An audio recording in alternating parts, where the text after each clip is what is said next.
Hello and welcome to my channel, my dear friends and viewers. Today, I will be touching upon the issue number 6 out of the 10 issues we identified Australia and Australians are facing in the year 2025.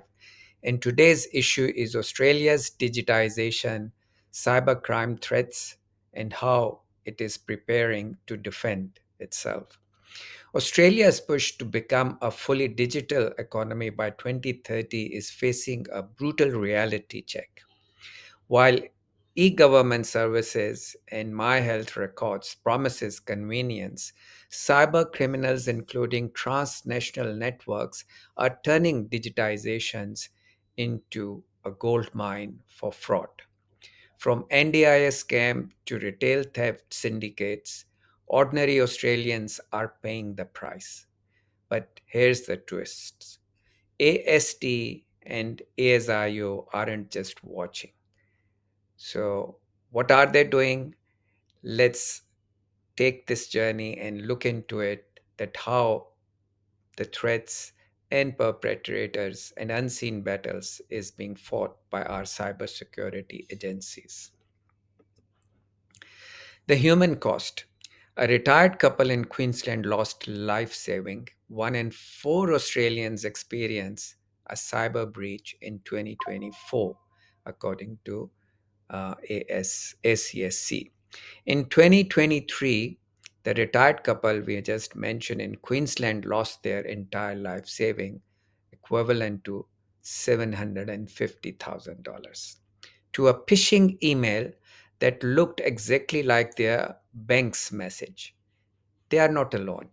The Australian Cybersecurity Reports Center reports that in 2024, one in four Australians experienced a cyber breach, with seniors disproportionately targeted.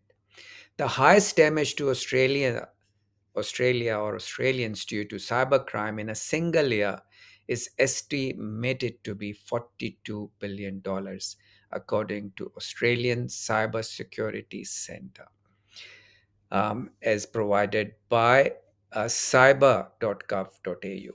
This figure represents the total cost to the Australian economy from cyber crimes activities.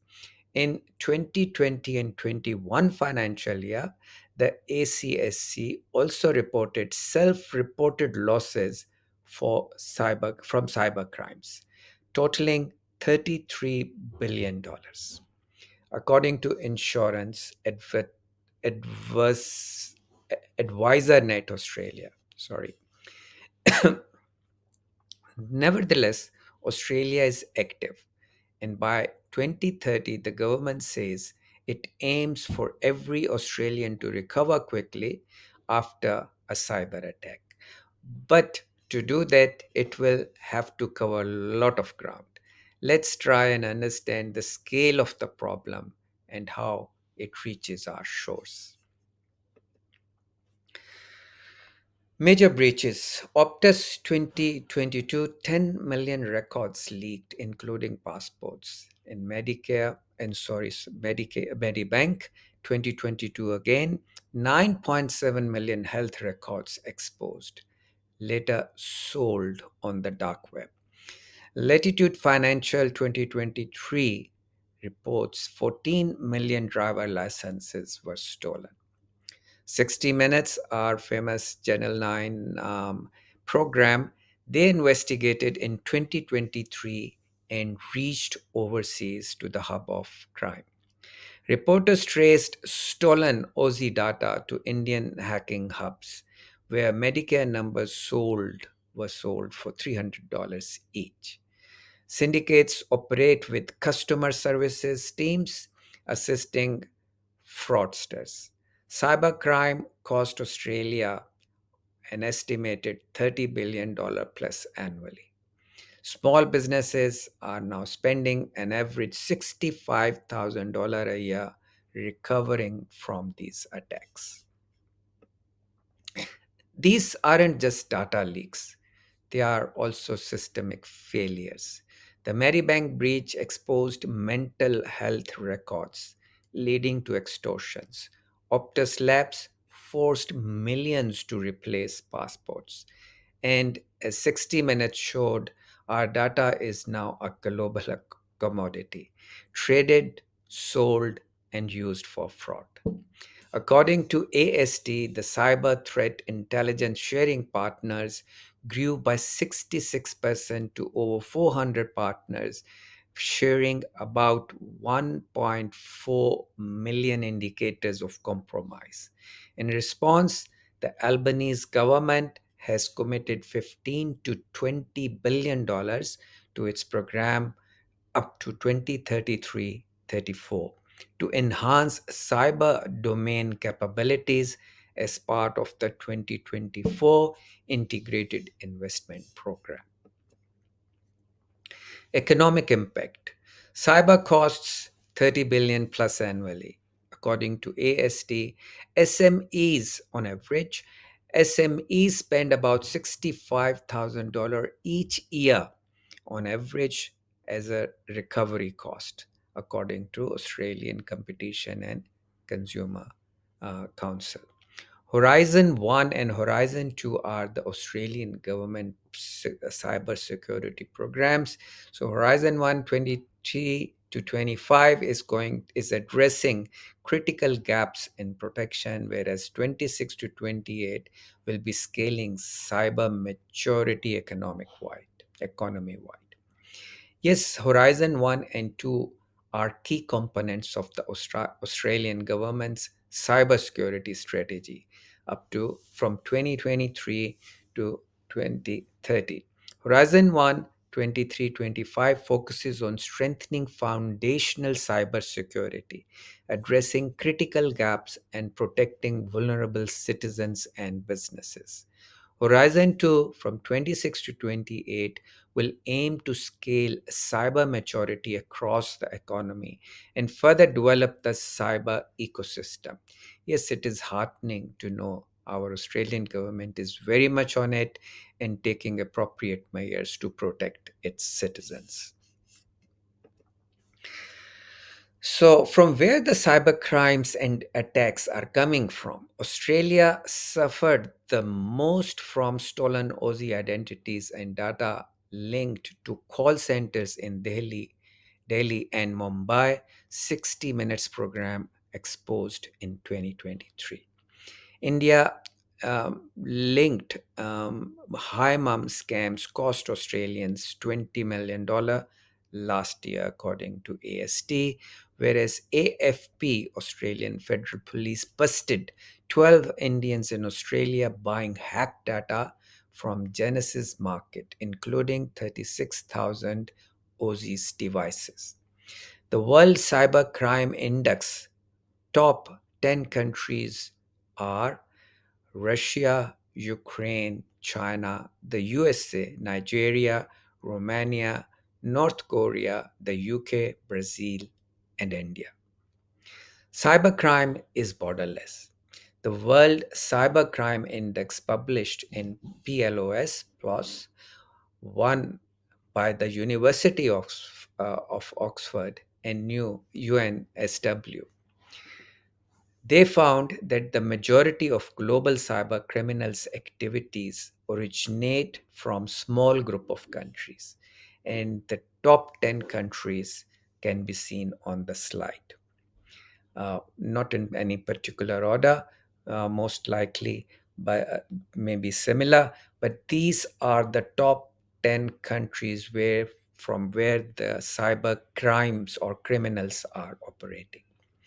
In Australia, the targets usually are individuals, Medicare IDs, MyGov logins, superannuations, maybe because it's in trillions of dollars, business, small biz banking fraud, and fake invoices.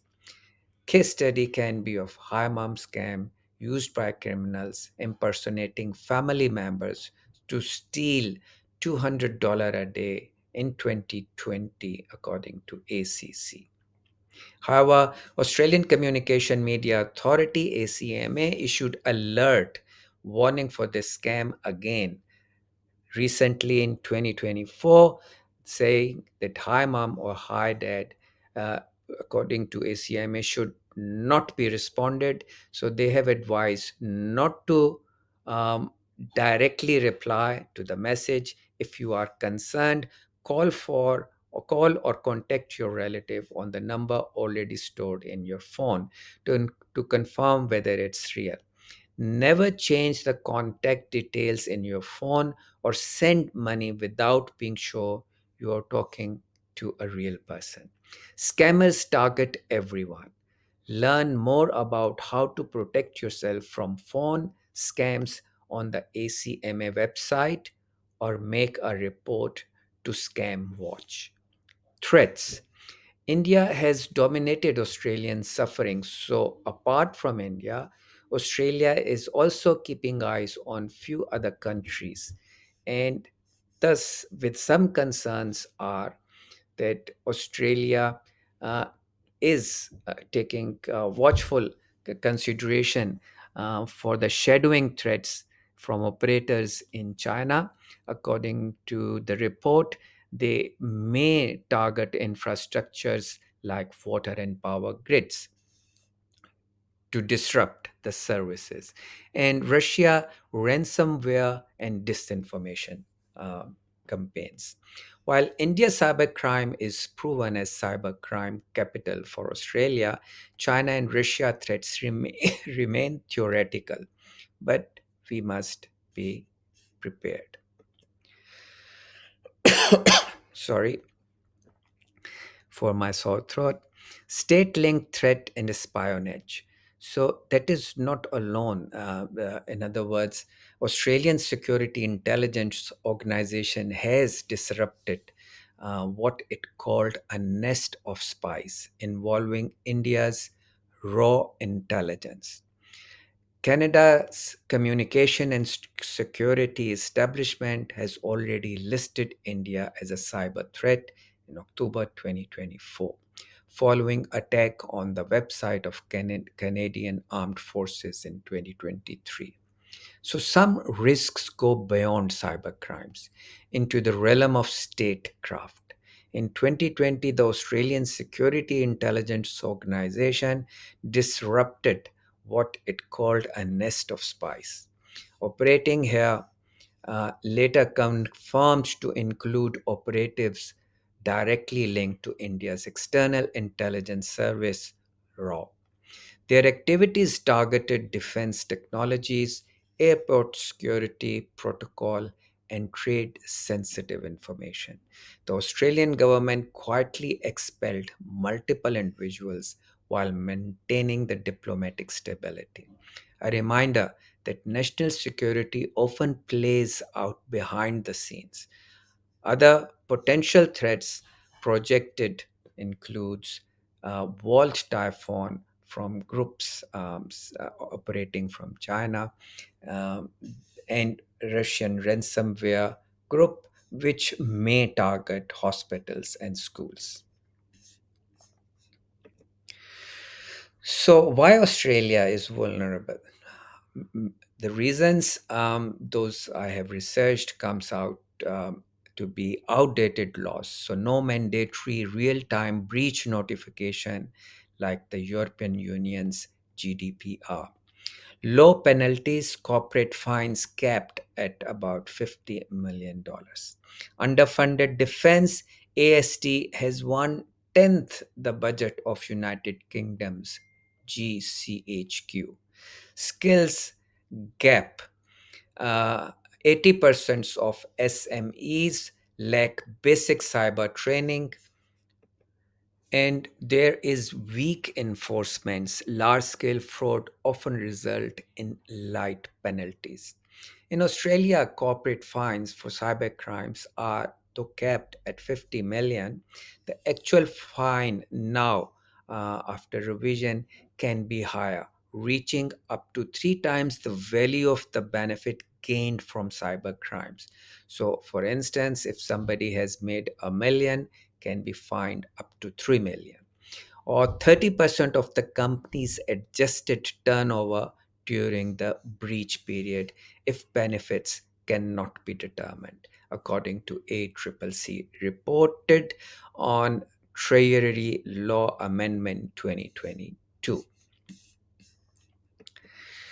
How criminals operate, fraud, exploitation beyond cyber crimes, the life cycle of stolen data, breach, phishing, ransomware, or insiders leak.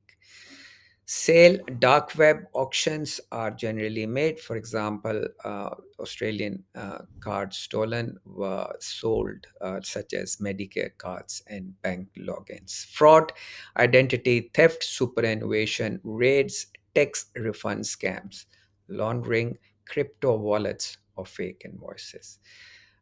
In 2024, a Sydney man was also arrested for running a boat farm that bypassed bank facial recognition using deepfakes.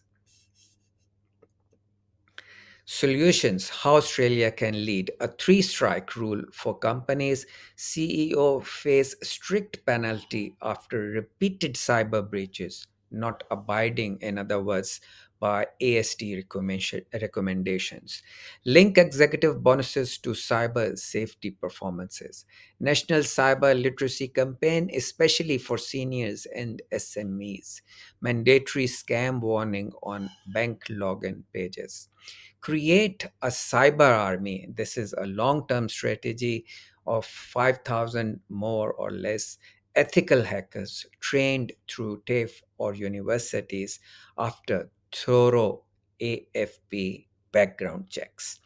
Real time, because we do not wish to get into these cyber protective army agents of overseas recruited, and weakening our defense system, cyber defense system. Real time threat sharing between public and private sector, strengthening vetting and credential verification for critical jobs. Work with partners through Interpol, the Quad, and Five Eyes for the cross border enforcement. Cybercrime is only part of the risk picture. Regulatory agencies, including ESCO and NDIS, Quality and Safeguard Commissions, have uncovered cases where false qualifications or experience records were used to gain jobs in sensitive sectors, including healthcare, aged care, the most serious ones, but also the hospitals where fake doctors, surgeons, pretending to be qualified, were operating in Australians' hospitals. Yes, some are caught, but some may be still operating, threatening safety of vulnerable Australians. Effort to verify overseas qualifications have sometimes been hampered by lack of cooperation, leading to unverified credentials in significant number of migration cases. So maybe if the government from where the migrations are originating, their governments are not cooperating, better not to accept those migration applications. Alongside this, billions of dollars flow out of Australia each year, with a significant proportion suspected of moving through informal channels. These issues aren't about any one community, they are about building a system resilient enough that no matter who tries to exploit it, the attempt fails. The aim should be strong vetting, swift enforcements, and consequences that genuinely deter repeated behavior. Shared responsibility, personal protection toolkit, on screen text, three-step every Australian can take now, enable multi factor authentication on all accounts, freeze credit reports via Equifax or Alien, use a government approved password manager, for example, in MyGov's new tool. Cybercrime isn't just a tech issue, it's an economic risk, a governance test, and a national security challenge. The threats are real, from global cyber hubs to criminal frauds networks and even foreign intelligence activities. But so is Australia's capacity to respond.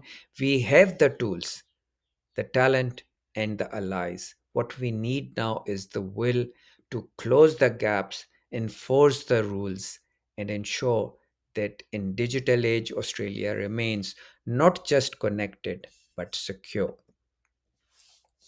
Opinion request. Should CEOs face penalties for ignoring SSD recommendations after a breach?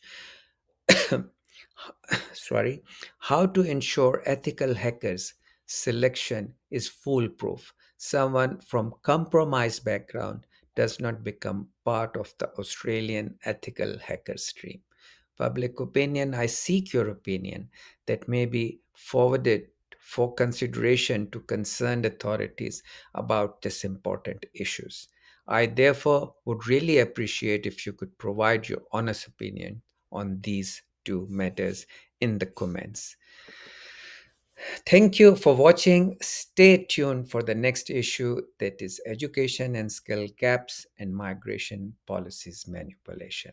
Till then, take care, stay healthy, and we'll see each other again soon.